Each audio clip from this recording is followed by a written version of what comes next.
Typography. It's everywhere we look.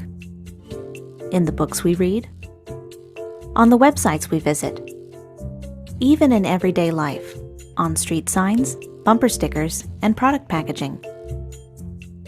Simply put, typography is the style or appearance of text.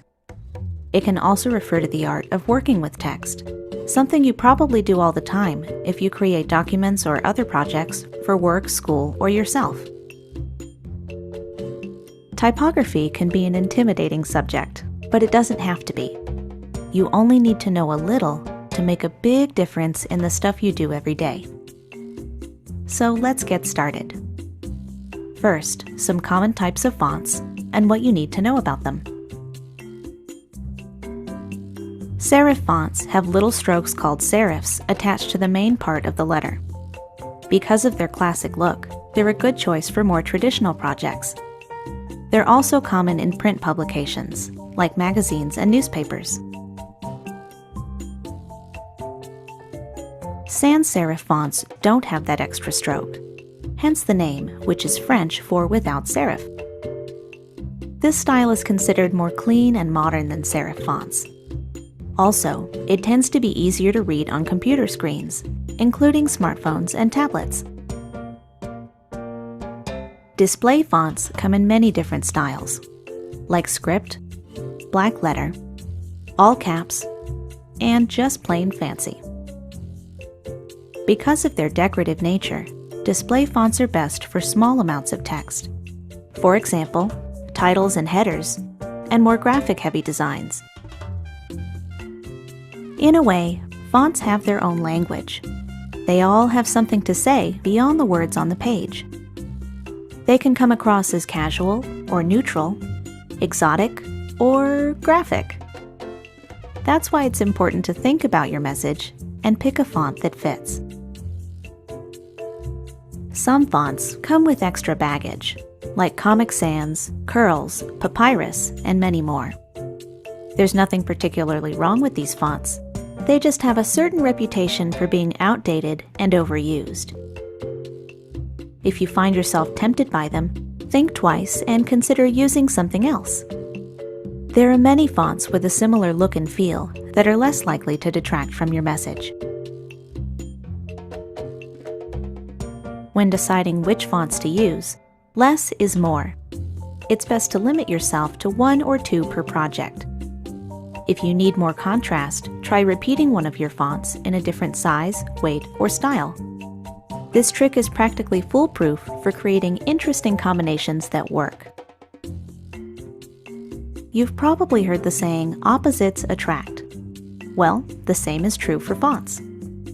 Don't be afraid to combine font styles that are different but complementary, like sans serif with serif, short with tall, or decorative with simple.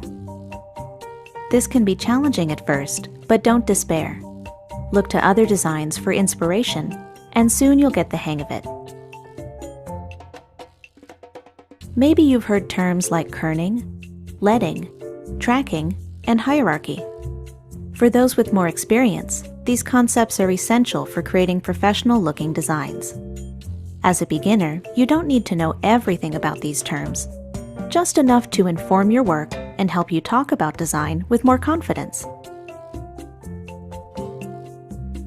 Hierarchy is used to guide the reader's eye to whatever is most important. In other words, it shows them where to begin and where to go next, using different levels of emphasis. Establishing hierarchy is simple. Just decide which elements you want the reader to notice first, then make them stand out.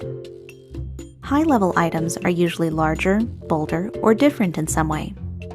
Remember to keep it simple and stick to just a few complementary styles. Leading is the space between lines of text, also known as line spacing.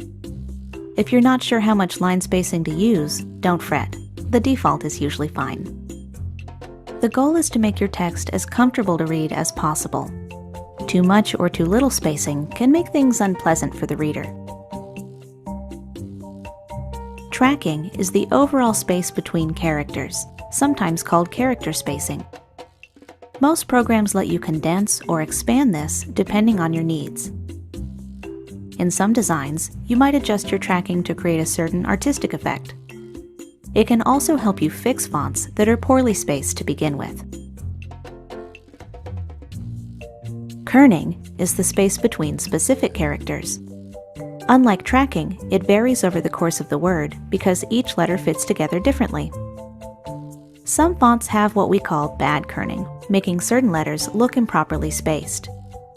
If a font you're using has bad kerning, it's best to cut your losses and choose something else. Well-crafted text can mean the difference between an ordinary project and an extraordinary project, even if you're just getting started with design. All it takes is an interest in typography, and you'll start to notice more, see more, and be able to do more in your own work.